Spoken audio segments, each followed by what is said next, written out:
As our familiar world turns through time, distance on its surface is shrinking. Across an ocean that is now but hours wide lies what was once the New World, and the warm, romantic islands of the South Seas are at everybody's doorstep. Here in the blue Pacific lies New Zealand. Long, thin islands about the size of Oregon or the United Kingdom. But this home of the New Zealanders is quite different from what you would expect South Sea Islands to be. Welcome to the South Pacific. We're being sandwiched in between the native forest and the ocean is terrific. Welcome to the South Pacific. We're being trapped in between the earthquakes and volcanoes is horrific. Welcome to the South Pacific. Where pale people are trained to be ashamed of their place and it's implicit. Welcome to the South Pacific. We're placing blame as the game, laying waste as the aim and it's explicit. In the misty realm down in the bowels of the Antipodes lies a cloudy isthmus shrouded in mysteries, where the mountains are crowded through the winter seasons and the freezing rivers trickle out into the bitter seas. First to see the sun rise on the ocean glisten, first to give the natives equal status and the vote to women,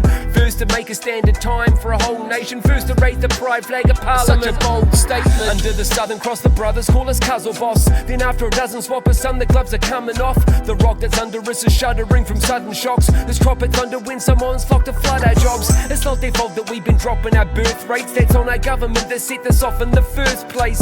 The cost of living is impossible. Plus for generations we've been told we stole this plot from the first race. A perfect case of breaking histories and twisting treaties, leading us to believe Europeans were quick to fling the feces like killer bees, keen to sting the timid beasties, pleading with our queen to please just leave their simple species. They've tried to cover up destruction and violence. Even prior to Dutch arrival, this island was clusterfucked and mustered up a lie of corrupted tyrants, implying it was just our desire to line our muskets up. A post-colonial trope of the most parochial, that we're supposed to atone for supposed overkill, when all we wanted was to farm and tend our English gardens, and only win and pick up arms after a million pardons. Under the Southern Cross we've scrubbed up our rugby jocks from some tough old buggers puffing Rothmans in their possum socks. The rock that's under us is shuddering from sudden shocks, and the moss that covers it is coloured red from blood we've Welcome lost. to the South Pacific. We're being sandwiched in between the native forest and the ocean is terrific. Welcome to the South Pacific. We're being trapped in between the Marxist state and their soldiers is horrific. Welcome to the South Pacific. Where pale people are trained to be ashamed of their race and it's implicit. Welcome to the South Pacific. We're placing blame as the game, laying waste as the aim and it's explicit.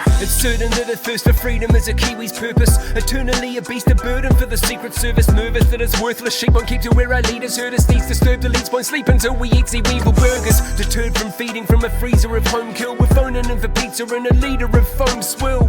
We were playing on the lawns of our quarter acre with all the neighbours as Caucasian as the corner baker. Now they wanna make you move into half a shoebox, with every cast of human plastered to the rooftops, consuming bugs with a bruised arm of flu shots, crafting your noose from 2 yards of tooth loss, uprooted and booted off our rural blocks, who no longer hunting our food with a few good shots. They do not want our manufacturing back home and made a carbon tax to break our farming backbone. The end of Kiwi ingenuity by 2030, when iwi fencing you and me without any mercy. No amenities for thirsty men at the workdays end, or any genuine sense of community for Len or Gertie, who reminisce of a society tight-knit before they split whites, bringing in islanders by ship down the empire for a pint with the tribe, then home to an open fire with the wife and their 5 kids. But in this tyranny of liberal opinion leaders, the most traditional that we can reach is Winnie Peters. The mission seeping from Jacinda's teeth and frilly speeches was never instant, they injured 40 millimeters. This green strip at the bottom of the flowing water isn't free from the problems of their global trauma. We've been tricked into swallowing their moral code and following a road that's gonna lead to their total order. Welcome to the South Pacific. We're being sandwiched in between the native forest and the ocean is terrific. Welcome to the South Pacific. We're being trapped in between the Marxist state and the natives is horrific. Welcome to the South Pacific. Where pale people are trained to be ashamed of their race and it's implicit. Welcome to the South Pacific. We're placing blame as the game, laying waste as the aim and it's explicit.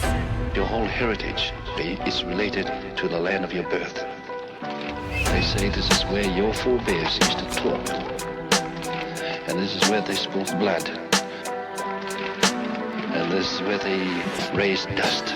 In this global Mardi Gras, bro and Brandon Pakeha, standing frozen on the sand in the closest land to Antarctica. Nah, it's not the cold snow that gives the chill in the air. Old gold is living down here, a bolt hold for billionaires. Yesteryear, Kiwis were better off with self-reliance. Now we're just a testing ground for FPOS and tech science. Foreign investors buying up our dairy giants, export off the best product to their clients. When I was young, I used to hike on the hill line in the summer months, living life in real time. Amongst the vines, climbing up the punga trunks and the plump pigeons spying from the silver pines. I wonder what it must have been like to flee the mother country and wash up on these shores where the thunder claps, where the cannibals inhabited impenetrable forest and the land was as savage as a bloody axe. Just a couple thousand buggers with busted guts, tuck their cuffs and cut the roughest of tussock tufts, rustling up a country from nothing but sticks of kindling in a fresh start from the blackening bricks of England, the old west of the South Seas, where there are deer bleeding out from the boughs of our stout trees, land of the long wee cloud and cow's cheese, where mealy-mouthed politicians should be powerless to crowd please,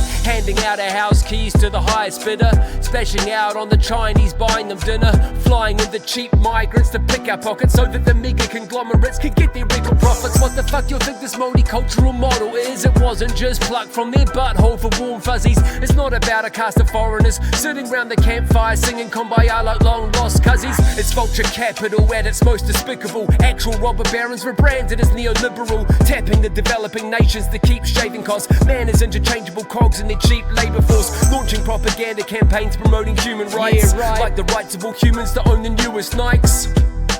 Like that's improving life. Economic migrants are just clients with a unit price. It's so cynical, denying the folk soul that binds you and I to this island like old rope, where volcano smoke rises from cone holes and their suicide cult guides us with false hope. An unprecedented post-war experiment, cloaked within pretensions of growing more benevolent. While most borders are growing more irrelevant, we're going all progressive with no core intelligence. You can go ahead and blow your inheritance from your sofa bed and tar me with the racist brush. Is the deep state are charging their tasers for blonde girls with braids and the mothers who make their lunch, asking us favours to narc on our neighbours, partaking in behaviours regarded as vaguely sus. So now passing on artificial flavours is classed as a danger that's up there with blazing mosques. They try to demonise swastikas, son and red, St George's, crosses, Irish and Scottish flags. New Zealand, where we like to call sausages snags and trad cottages a sacrifice for modern slabs. Welcome to the South Pacific. We're being sandwiched in between the native forest and the ocean is terrific. Welcome to the South Pacific. We're being trapped in between the earthquakes and volcanoes is horrific. Welcome to the South Pacific. Where pale people are trained to be ashamed of their race and it's implicit. Welcome to the South Pacific. We're placing blame as the game, laying waste as the aim and it's explicit.